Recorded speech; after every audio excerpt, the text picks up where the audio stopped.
CHR that you see here is one of the 7 wonders of the world. And by that I mean everyone in the world is looking at this thing and wondering, what on earth is it? Is it a crossover? Is it a large hatchback? I mean, no one seems to know what this thing is. The biggest thing that contributes to the quirky appeal of the all-new CHR is the very interesting styling, and they get that quirky styling from 2 vehicles as far as I can tell from the front end, and those vehicles are the previous gen RAV4 and the previous gen Corolla. To me, these headlights remind me a lot of the previous gen Corolla's headlights with the way that they're cut. So you have that silver stripe that's running right along the top, you have your projector beam headlight there, and your running lights here, and I really like the design. It pulls all the way down from the fender, cuts down, and then up into this V angle here, which is derived from the RAV4, the previous generation RAV4. And you bring the headlights, they cut straight into this gloss black nose panel here that houses the Toyota badge. I think it's a pretty sleek look that I've seen on a bunch of other Toyotas. Now, underneath the Toyota badge here, you have this intake here and then a radiator intake at the bottom. And this intake kind of gives the resemblance of a mouth, in my opinion. It's like it's giving off an expression, like it's kind of annoyed, like. So if you thought the front end of the new CHR was quirky, you haven't even gotten to the best part, which is the side view of this new car. So when you first look at it, you'll be like, okay, I only see one obvious door. It's right here for the passenger. But kind of like what Hyundai did with the new Veloster, they added a door back here with the handle hidden up by the top of the C-pillar. So you don't see an obvious door handle here, but all you have to do is pull this handle right up there, open it up, and you got another door. Pretty cool stuff. One thing though is that the sloping roof line and the limited glass space on the rear door cuts into your visibility quite a bit when you're trying to do a check over your shoulder when you're about to merge lanes. Another thing I like about the side of the car is it has this lower black plastic cladding on the doors and above the wheel arches, because when you normally drive along with paint, your wheels are kicking up rocks, stones, debris, and that hits your paint and causes road rash. Not with this, because all it does is bounce off that black plastic cladding. Another thing I really like are these 18-inch alloy wheels. They look really cool. They have gloss black inserts on them, which look really good along with the black trim going around the windows here. It really complements it quite well and makes the side of the car and the blue paint pop very nicely. Now when you come along back here, you'll also notice that the rear window is raked pretty aggressively, which gives it a sleek fastback look.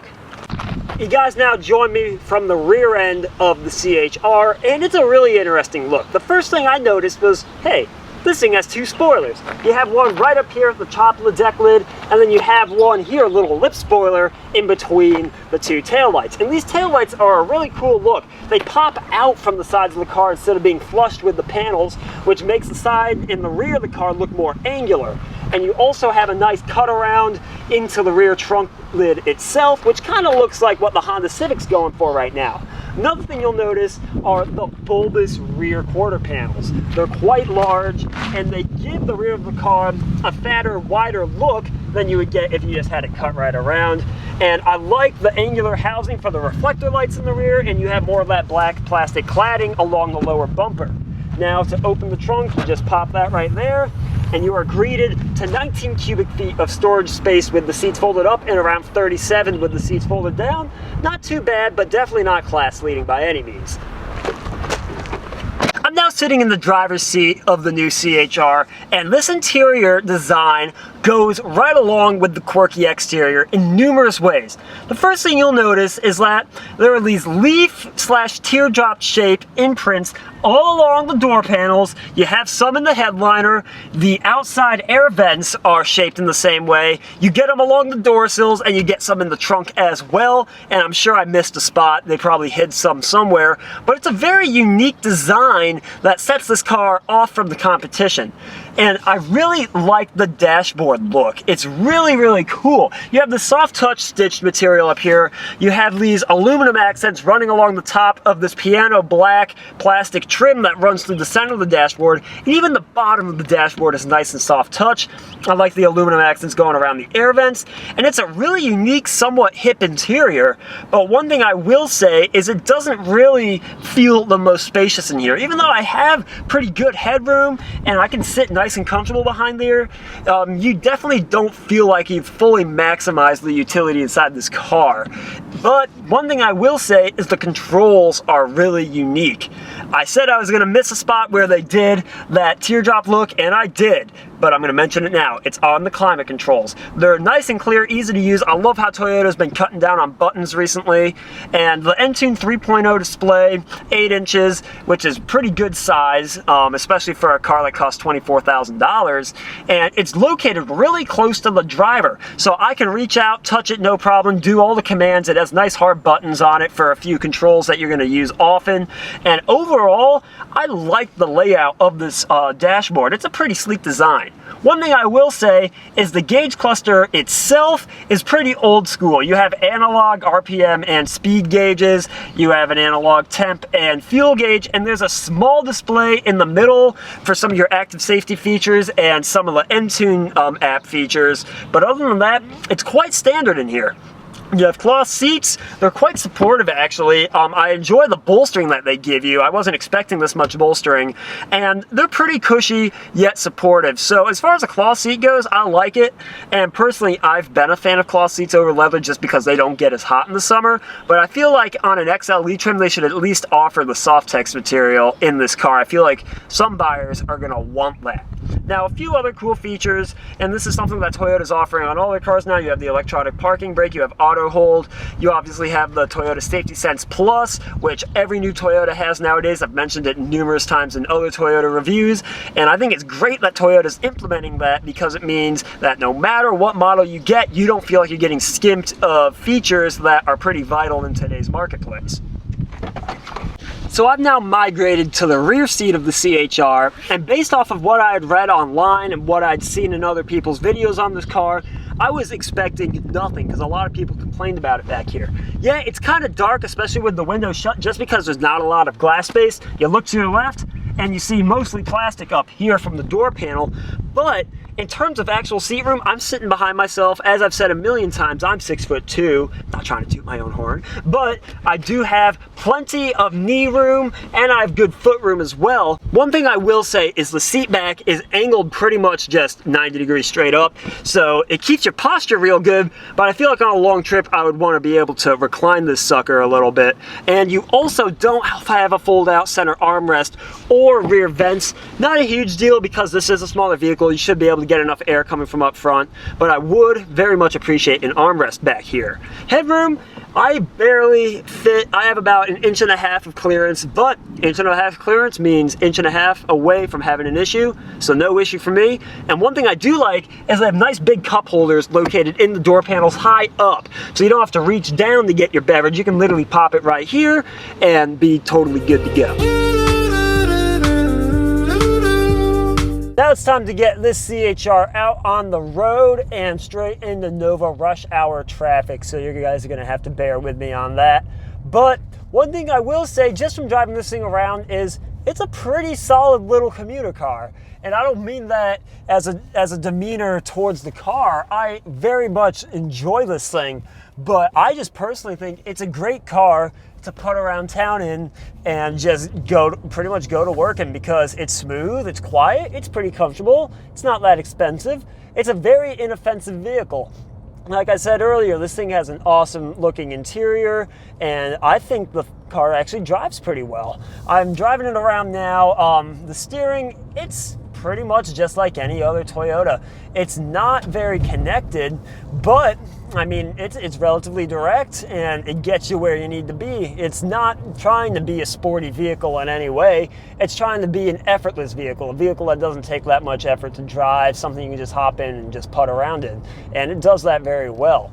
It has a 2-liter inline-4 with 144 horsepower, and it's mated to a CVT transmission And I'll be honest, I think the CVT works well with this engine to deliver the maximal amount of efficiency, but I do think that with this engine, it creates a bit of a drone, especially when you're hard on the gas. It's not like super noticeable, but I'll give it some beans right now.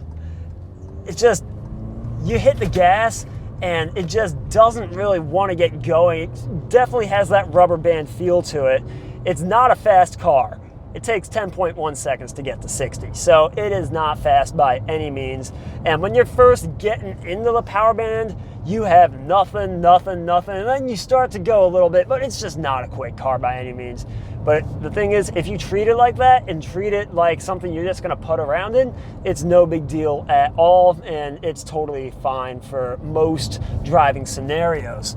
Now, one thing I will say from driving this thing is the visibility. It's not terrible by any means from the front and sides. It's actually pretty good. But when you go to do a head check like that, you have about 1.5 feet of straight blind spot on each side, and that's due to the door design like I mentioned earlier.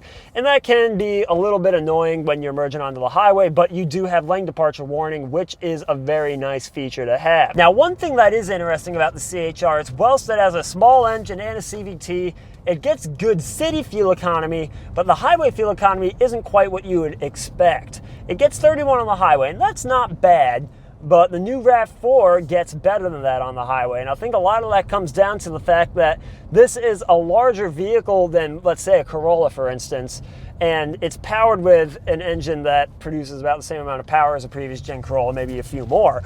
But the problem with that is when you're at the highway, you're having to put more load on the engine to maintain a speed, and as a result, you get worse fuel economy. And the thing is, that would be understandable if you made up for it with enormous amounts of practicality. I mean, you look at the Toyota Corolla hatch, and there's really, I mean, why would you choose one of these practicality-wise over a Toyota Corolla hatch? Because the hatch has more room with the seats folded up, and it seats the same amount of people. You get that hatchback vibe, but you get something that's quicker and handles better than this car does. Not trying to knock this thing at all, but it's definitely sitting in a market segment where it's kind of a tricky buy. It's like, what, this car is super unique and it stands out, but what makes you want one of these over so many other very good cars that Toyota already offers? This is a great vehicle. You look at it and it's going to run forever. It's well built, it's comfortable, it gets pretty good gas mileage for what it is, but the thing is, it's classified as a crossover, but it only has 5.9 inches of ground clearance, so you can't take it on anything other than some grass or some gravel, you know? So you're not gonna be doing any sort of actual off-roading with this thing at all.